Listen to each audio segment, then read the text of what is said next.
嗨，大家好，我是探评书，今天是2025年12月24号。这一期咱们聊一聊电动自行车，明天和意外哪一个先来？现在还真不好说啊。我们去年说今年恐怕对这个新能源汽车是一个大考之年，是进入淘汰赛。但是也奇怪了除了上半年幾家小的主機廠破產出了事爆雷，一些大的主機廠似乎還在走鋼絲。最近還傳出是吧，幾家新能源汽車廠還在加薪，這個咱們另當別論也就是當大家以為新能源汽車先扛不住的時候，哪裡知道這個電動自行車先挨了一悶棍。那就是半個月之前這個電動自行車新規出台。那麼這個電動自行車新規實施到現在半個多月，效果到底怎麼樣？對市場有什麼影響？對消費者有什麼影響？對整個行業有什麼影響？今天南方周末有一篇報道，它的標題叫電動自行車新國標落地半月，破折號後面是從未見過這麼慘的市場。我們看看這個南方周末是怎麼報道的他說新規到現在17天了，只賣出了2輛車，這個數字一點都沒有誇張，是真實情況。2025年12月17日下午，30歲的電動自行車店主曾德福對南方周末記者說新規實施前，店裡每天通常能賣出10輛到20輛電動自行車，跟現在完全不是一個狀態。2025年12月1日，新修訂的強制性國家標準電動自行車安全技術規範（以下簡稱新規）實施過渡期結束，舊國標電動自行車全面停售，符合新國標的車型開始進入市場，與新車上市幾乎同步，爭論也蜂擁而至。這個關於大家對新電動自行車這個國標吐槽，咱們以前說過了，大家恐怕在網上也看到很多什麼爬個坡你就得下來推，爬不上去，然後這個坐墊對吧，你得背着，免得你一下班你的坐騎那個馬鞍沒了，還很多吐槽的，對不對？所以有網友質疑說新國標電動自行車最高時速25公里的超速斷電設計，在緊急情況下可能反而增加風險。也有人認為取消後後視鏡儲物箱和後座影響了日常使用的便利性，金屬安座的舒適度也受到詬病。你在東北對吧，你要騎這樣的電動自行車，那風險很大呀，那屁股很容易對吧粘在這個坐凳上了。除個別車企具體車型引發爭議外，這些聲音更多是指向安全要求、實用需求與基層治理之間長期存在的矛盾張力。針對上述爭議，2025年12月4日，中國自行車協會回應稱，電動自行車是近4億用戶日常使用的短途出行工具，標準切換是一項系統性工程，需要生產工藝和銷售渠道逐步適配。目前全行業正處於車型設計試制、產業鏈調整完善的關鍵階段。協會表示，將推動企業持續優化產品外觀和功能，後續會陸續推出更實用、更舒適、更安全、更符合老百姓出行的需求車型。這裡只能說你這些什麼協會主管部門就別折騰了，已經成這樣了，你還要重新再設計，還要完善，你這不是開玩笑嗎？這不就是翻煎餅嗎？翻着玩。現在市場銷售是什麼情況呢？說一聽20公里就限速，顧客就搖頭聽說25公里限速，馬上算了，車不買了。曾德福的店位於廣東省廣州市番禺區，面積約300平方米，主營本地2、3線品牌的電動自行車。新規實施後店內僅擺放4款，共10餘輛符合新國標的車型。他說舊國標電動自行車已在新規實施前半個月全部清空，那時店裡常備庫存有200多輛，由於銷量低迷，他目前也不太敢大量備貨。曾德福稱這段時間來店裡看新國標車的顧客明顯減少，每天進店的只有3、4個人，線上諮詢每天也就10多個，擱在以前每天的消息都回不完。曾德福從事電動自行車銷售已有14年，說從來沒有見過這麼慘的市場。這你不服不行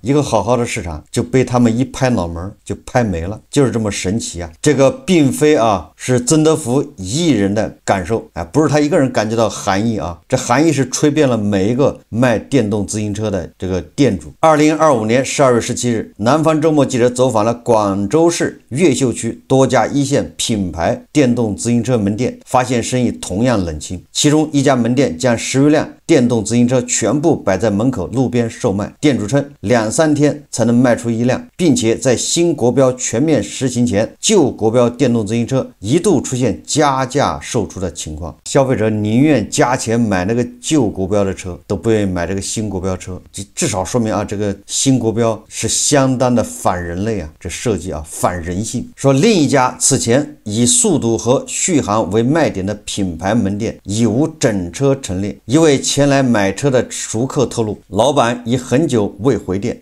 都不来了，不一定繼續做了，就準備關门了啊。這個沒法弄啊，大家記住了啊。你說這1個月生意沒做，店員的工資、房租，对吧？稅、水電這些損耗，這恐怕這1年就白幹了，對吧？像這些店啊，本身1年就是微利，1年12個月啊，忙到頭。你這有1個月不行，現在啊，你新國標的車什麼時候能讓大家接受還不一定，对吧？等你的新的車型出来，恐怕還要3個月，對吧？你這3個月你怎麼扛？所以這些啊賣電動自行車的恐怕很多都要倒閉啊。你說這些老板不都倒了血霉嗎？如果他是暴利，对吧？他利潤很高，他還能扛得住，扛個半年，對吧？像這些啊利潤都不會太高。一位前來買車的熟客透露，老板已經很久未回店了，在山東臨沂市一名電動自行車車主店主開啟直播，直播間只有20來人。他稱新規實施後生意不如從前，確實不好，但也沒辦法，國家政策就是這樣。你說店主還能有什麼辦法呢？那只能關門啊。無論線上還是線下，顧客最常問的仍然是速度問題，這個車這麼慢怎麼開？曾德福認為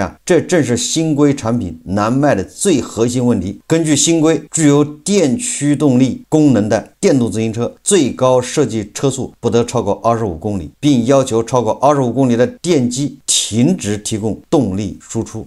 很多客人一聽到25公里的限速就搖頭。曾德福說一些外賣和即時配送騎手也曾到店問詢，但得知限速後往往沒有試騎就離開。在他看來，這類群體對速度和續航要求較高，25公里的限速難以滿足日常工作。曾德福稱不少顧客在離店前都會詢問能否提速改裝，對此曾德福只能拒絕因為那個芯片還有百斗他的那個都是不能改的，直接給你鎖定的，你改他恐怕就要報警，最主要是罰款呢。哪個店敢賣車輛限速由廠家統一設定，無法更改。新規中亦明確提出要強化速度等防篡改設計，抵制通過非法篡改提高最高車速的行為。新規實施半個多月來，曾德福只賣出2輛新國標車，購買者均為50歲以上，對速度要求不高的消費者，更看重行駛的穩定性和安全性。但是对於限速是否安全，曾德福持保留態度。他以廣州部分路段為例，一些道路沒有非機動車道，電動自行車不得不與機動車混行。在機動車車速較快的情況下，電動自行車速度降低後，反而更容易被頻繁超車，行駛時安全感並未提升。這個只能說相對而言21歲的李楚涵自稱對車速要求不高，平時騎行時速多在20公里左右。不過他對車速達到25公里後不再提供動力的設計有所顧慮。他提到，過馬路或遇到突發情況時，有時需要短暫加速避讓，如果這時候不給動力，反而更危險。他告訴南方周末記者這樣的情況並非設想，自己曾在雲南旅行時遇到過類似情形。這個李楚涵是福建廈門一所高校大四學生，電動自行車主要用於校內通勤，從宿舍到教學樓單程約5公里，一天騎行距離通常在10公里以上。對他而言，續航比速度更重要。此外，他也很願意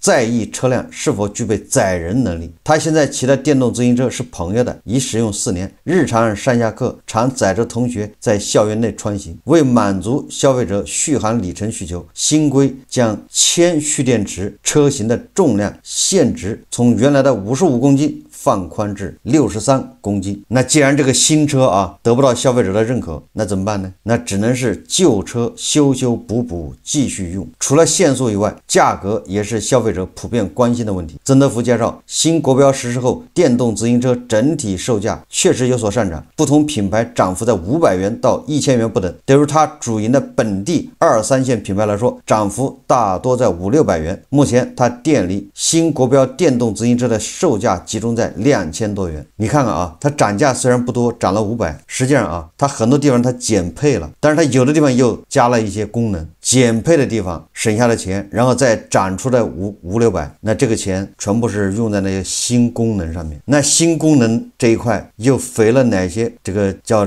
產業鏈鏈條呢？或者叫灰色鏈條，對吧？一定有人通過這個新國標新標準吃的是盆滿缽滿，這個不用懷疑啊，對吧？有人通過制定一個標準，就可以讓一個行業，讓一部分企業吃飽喝足，甚至能上資本市場。你比如說啊，從事這個新的電動自行車的這個什麼限速控制這個線路板、芯片，還有這個什麼所謂的北斗導航定位，從事這些設計生產的這些廠家，這就相當於他多了一塊肉啊，那這個東西肯定是非常貴啊，利潤非常高。但是對這個賣自行車的來說，甚至生產電動自行車的廠家來說，他們並沒有賺到錢，就雖然價格高了，對他们来說利潤不在他那兒。所以說在這些賣電動自行車的看來價格上漲並未明顯拉高利潤空間。賣新車和以前賣車的老款車利潤其實差不多，主要靠跑量。他說單車利潤認為200、300元，如果價格過高，很難被市場接受。實際上這些銷售電動自行車的店，他因為這個電動自行車漲價了，他反而賣得不好。所以我說的嘛，你看人家會玩的，玩標準，給你制定標準，人家通過這個制定標準就可以劃了走一大塊肉。廣州市越秀區一家一線品牌門店老闆也向南方周末記者表示，新國標實施後，同款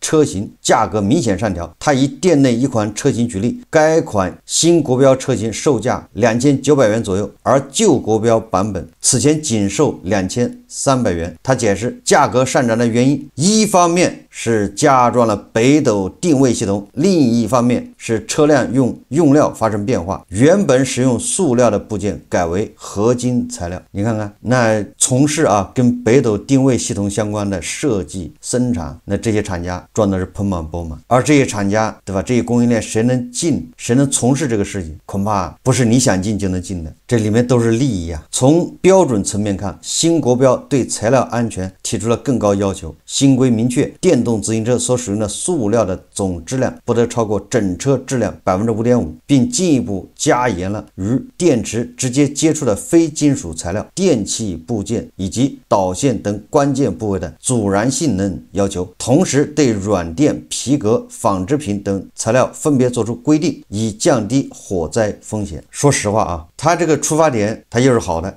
從這個降低火災的吧，減少這個電動自行車上面的那些塑料易燃的東西。但問題是什麼呢？你不能因噎廢食，對吧？你不能聽見來了咕叫你就不下田種地對吧？有人吃飯還能噎死，那就不吃飯了，那就要求飯必須做成多大，那以後咱們就規定，对吧？都必須不准賣這個大米了，你只能賣米糊、米粉，對吧？所以凡事有個度有個概率問題，怎麼樣平衡這中間關係？但是他這個從防火災這個角度考慮問題是對的，對吧？因為畢竟經常就是由於這個消費者或者用戶違規給那個電動自行車充電，導致火災，導致悲劇確實比較多。但這裡面有平衡問題，過猶不及在曾德福看來新國標多項調整中，材質升級是他比較肯定的一項。他稱，過去電動自行車起火事故頻發，與材料和阻燃性能不足有關，現在把這些材料標準提上來，安全性確實提高了。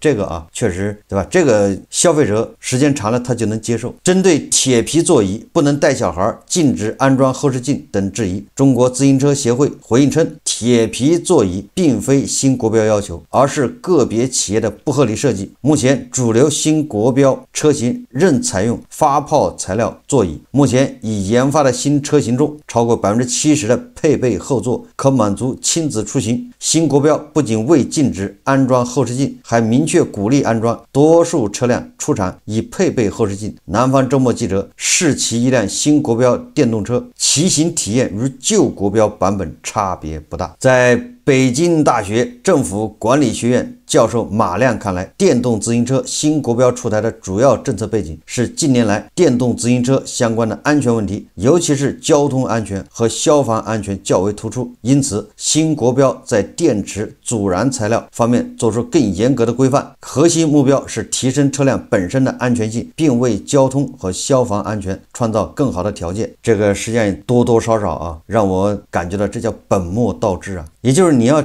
防止火災，對吧？你要從2個方面下手，对吧？一方面當然你要提倡啊，或者是要求使用这種阻燃材料，這肯定的。另外一方面呢，這是防止嘛，對吧？以防預防。另外一方面就是你還要提高這種叫滅火啊，對吧？怎麼應對這個災害事故？比如火災怎麼，對吧？它一出現，馬上就能發現，馬上就能去採取措施滅火。也就是你要2手抓，你不能緊着一頭，對吧？馬亮告訴南方周末記者，新國標的制定邏輯具有明顯的安全優先取向。在這一背景下，車輛的實用性在一定程度上被擠壓甚至犧牲。雖然理論上可以兼顧安全與實用，但在現有技術條件下仍難以突破，同時還會推高車輛成本和價格。所以說啊，你裝新北斗 GPS， 然後這個動不動，對吧？你超速就鎖你的電，爬坡爬不上去。你像這種對功能的限制必要性到底在哪裡，對吧？如果這個是為了機動車駕駛安全，或者是，对吧？這個交通安全，那這個也屬於這個因噎廢食，對吧？就是我剛才說的道理啊，就是你要這個減少啊這個道路交通這個事故，提高安全，那你還要通過宣傳呢，對吧？你要控制人的手，控制人的这個意識，对吧？人家有安全意識。如果一個沒有安全意識的人，你就給他時速25公里的這個電動車，他也可能出問題啊。他不遵守交通規則，對吧？他闖紅燈，他鬼探頭，這都有可能啊。在他看來，老百姓選擇電動自行車最核心的原因仍然是實用性。如果新國標車型在使用體驗上難以滿足需求，勢必會影響購買和使用意願。不過，隨着時間推移，舊國標電動自行車終將逐步退出市場。馬亮認為，這一過程可能需要5到10年。一方面，需要對仍在使用的舊車加強日常檢修，降低安全風險；另一方面，也應通過以舊換新等方式加大激勵，引導消費者逐步更換新國標車型。多名電動自行車商家也提到，目前舊國標車型已被明確禁止銷售，一旦被投訴，商家將面臨罰款。這個你說這專家啊，專家的意思就是你要加大補貼啊，讓這些人呢，消費者把那舊的國標電動車給它換成新國標的，你加大補貼，新國標的電動車就賣出去了。實際上這後面啊，涉及的都是利益，對吧？有人在後面偷笑，吃的是盆滿缽滿，但是一看這新國標電動車賣不掉，那怎麼辦呢？那國家不有補貼嗎？對吧？你能補貼新能源汽車，你能補貼這個買房的，為什麼就不能補貼買這個新國標電動自行車的呢？對吧？你一補貼就有人買，有人買咱就賺得更多，這就是啊為利益代言呢。市場過渡期內售後仍在繼續。曾德福表示啊，即便店內的新車賣不動，但已經賣出的車輛也必須正常提供售後服務。他擔心，如果未來幾年消費者仍難以接受新國標車型，不少舊車只能靠修修補補繼續使用。李楚涵目前就不急於換車，新規實施後，他更傾向於繼續使用現有電動自行車，只要還能騎，就會選擇維修。只有在舊車確實無法再用時，才會考慮購買新國標車。多位外賣騎手告訴南方周末記者，目前平台暫未要求更換新國標電動自行車，短期內他們也不會考慮換車。那怎麼辦呢？有人就建議啊，參照摩托車管理模式。馬亮表示啊，就是專家啊，說電動自行車的安全問題既是車的問題，也是人的問題，既涉及道路交通安全，也涉及消防安全。當前新規更多是在車輛本身上下功夫，但未來如何讓電動自行車在道路上運行、停下來充電都更安全，仍有大量工作要做。對呀，你这2頭抓，你還抓人，對吧？也就是對人要進行安全意識這種教育啊。在他看來，電動自行車治理本身上是一項綜合治理議題，除了車輛標準，還涉及到到道路規劃、公共設施布局等城市治理層面的因素。如果治理只聚焦於車輛本身，難以解決電動自行車使用中暴露的諸多問題。當前各地電動自行車保有量大，但道路條件和使用場景差異明顯，相關政策應更多的因地制宜，尊重居民的出行需求。實際上啊，這個電動自行車的銷量是越來越大，覆蓋面越來越廣。就在北京啊，很多人家自己有汽車，有的還有2輛汽車，但是他也會買一輛電動自行車。汽車有汽車的用途，对吧？電動自行車有電動自行車的用途。有的時候短途啊，你去菜市場買菜，或者去學校接個孩子，這自行車更方便，它不堵車。完了，只要對吧？風和日麗的，它好停車啊，方便啊，靈活啊，機動啊，對吧？你要開車送孩子上學，10有8九要遲到，經常被堵，對吧？你開車去買菜也不好停車。有的時候路徑啊，吃飯你自己開車肯定不方便，所以這個時候啊，有個電動自行車很方便，所以很多人啊，他都會買個電動自行車，也就是它是一個短途交通的一個重要補充啊，就是在大城市裡面，本來這是個挺好的一個產業，結果你看啊，就被我們的專家一招制敵啊，給它整熄火了。電動自行車使用場景還挺多的，所以你的治理啊，只盯着車輛本身，這本身就是錯誤的。你要解決問題，對吧？要多方面去解決，齊頭並進，要做宣傳。什麼宣傳？就是你不能把這個電瓶拿到家裡去充電，不能把電動自行車推到家裡充電。有的老頭老太太他不懂，对吧？推到家裡充電，有的時候一起火完了。這第一個，第二個，你的現在公共的這個自行車棚，你多裝一些那種公共的充電設施，讓它充電很方便，它就不會往家推。也就是說，這種治理，對吧？你是一個綜合治理，你光把所有的招都往車上使沒有用，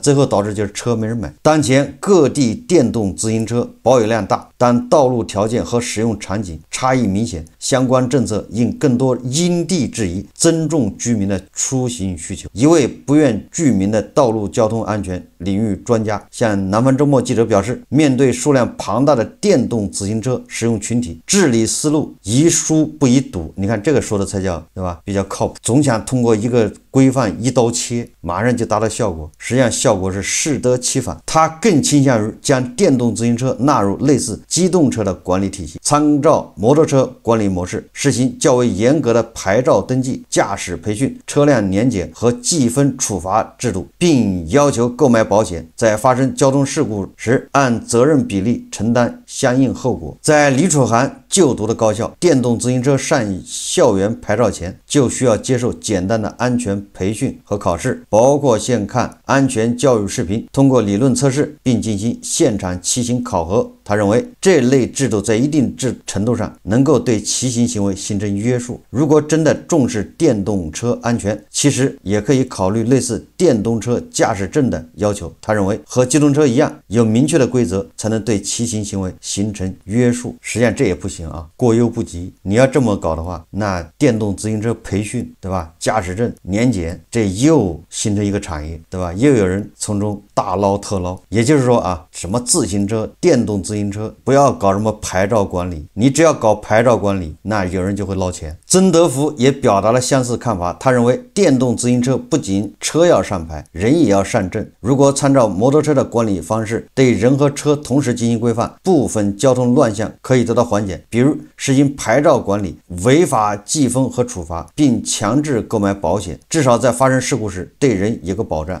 這個觀點我是不能認同的啊！我認為現在是應該放權而不是管，不是把所有的都收起来管。政府在這一塊要起的作用就是教育、安全法規，對吧？各種教育，不是把這權力收上來，对吧？你要這麼幹的話，以後人家買個輪椅都要上牌照，你這不是開玩笑嗎？以後小孩買個童車也得上牌照，对吧？以此類推啊，長此以往，你買個電動、買個玩具那也得上牌照，對吧？也就是這種思路還是管的思路，就是事無巨細啊，方方面面都要管到，最後就是上床，对吧？床上姿勢都得管，不就這意思嗎？对吧？不要老用管的思路，對吧？要用疏的思路啊，疏通。你只要一管，那就有权钱交易，就有灰色地带，就有人拿這個去撈錢。一旦他撈上錢了，這玩意又形成一個既得利益群體，他就想辦法怎麼樣讓自己撈得更長久，撈得更舒服，然後对吧？就越撈你叫積重難返啊，積重難返，你就是你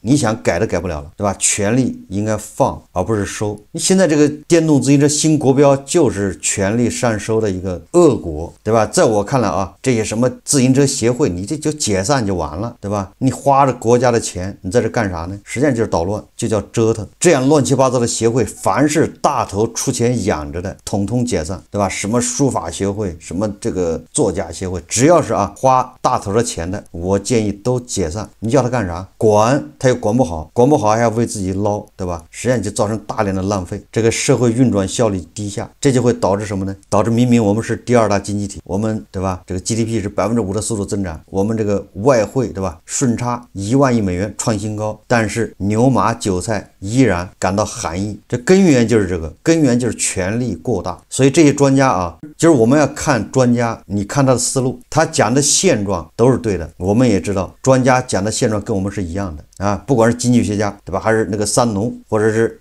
加头老師，或者是比如說馬冠元老師，分析現象頭頭是道，但是他最後給的主意啊，給的解決思路，如果是強化大頭，那這人就壞；如果他是弱化大頭，那這個至少他看到了本質，這個專家還算是有點良心。這個咱就說遠了啊，這就是我為什麼我年輕的時候啊，我是比较喜歡詹居正還有王安石的，我覺得他們很厲害，改革家。王安石變法对吧，青苗法，然後這個詹居正的一條鞭法。但是隨着我年紀增長對吧，隨着我閱歷增多，我對王安石、詹居正的變法不以為然，因為他的變法就是按照我剛才的思路，他是在強化王權，強化集權，他是叫富國，他叫強國，國庫要有錢，強化大頭。當然了，你不要看他喊什麼口號，他嘴上喊的口號是天下蒼生，对吧？為了黎民百姓，為了國家長治久安，對吧？你要看他的那個動作，最後導致什麼？導致老百姓都不滿意，導致他得罪了太多的人，導致他扼殺了民營經濟。無論是王安石還是詹居正，他都是在不停的強化中央集權，那無非就把財富啊從地主階級手上，或者是那些富商，或者是對吧那些權貴手上收到國家手上而已。老百姓反正你也占不着便宜，但是打着旗號都是為老百姓謀福利。實際上這樣導致個結果就是富商他也幹不下去了，他也不活了，活不好，國家經濟就一團糟，所以這個改革就不了了之，最後就搞不下去。最後因為這個帝國啊耗盡了最後的一點這個積蓄，折騰這麼一下，好，後面就開始斷崖式下跌。所以我看這個南方周末關於電動自行車新國標的這個報道啊，你看半個多月過去了，一個本來好好的一個行業，對吧？它又承載多少人的夢想，又能解決多少人的飯碗，对吧？電動自行車廠商、供應鏈、賣車的，加上下面的消費者，對吧？本來這個生態還可以，只是有點隱患。什麼隱患呢？就是容易起火，對吧？這個悲劇，然後這個有一些交通方面的這個事故，那這些東西都是現實的，對吧？都是客觀存在，那就怎麼系統性去解決，對吧？你怎麼樣解決這個問題？結果有人開的藥方解決這個問題怎麼？先搞國標，國標一調整，一批人賺錢。好，再下來呢？這車賣不動，那行，咱們再來管理，上牌照，考交規。你看這些做法都是權力在不停的集中。實際上這種他打着改革的旗號，實際上是反改革，對吧？這種改革按照這個上海財經大學那個校長叫劉元春的說法，叫強國家、富企業、弱居民。所謂的國富民窮就這意思。一個好好的電動自行車產業，讓一群從來不騎電動自行車的專家給折騰黃了。你想想啊，這些賣自行車的這些店，他能不能堅持下去？第二個呢，這些電動自行車廠家，你生產了這麼多電動自行車，你賣得掉嗎？賣不掉，這又是損失。我看有的恐怕還是上市公司，那些股民就倒了血霉，造成多少浪費啊，对吧？這個新的國標電動自行車生產出來賣不掉，那你怎麼辦？損失誰來補？然後你現在在這基礎上還要改，你改到消費者認可，那中間半年還是1年，对吧？那這半年1年，這個行業的人靠什麼吃飯？所以你看啊，一切都是因為經濟低迷。你看經濟形勢不好，越不好越折騰，对吧？越折騰越死得快。每一次折騰恐怕都是一小部分人從中牟利啊。當然最後的黑鍋是電動自行車廠家背了啊，因為他們沒有領會電動自行車新國標的精神，自己瞎生產。你說說，讓一個生產電動自行車幾十年的廠家說他不会生產，這不是高級黑嗎？对吧？一個生產了電動自行車幾十年的，這個銷量一年幾千萬台的、幾千萬輛的啊，居然說不懂消費者，到底是誰不懂消費者，对吧？坐在上面瞎指揮的不懂消費者，因為他自己從來不騎，這就是外行領導內行。我在想啊，2026年慘遭毒手的會是哪些行業呢？對吧？誰能想到電動自行車挨了一悶棍？說一千道一萬，你看消費者買不買單就完了。我在想啊，如果這個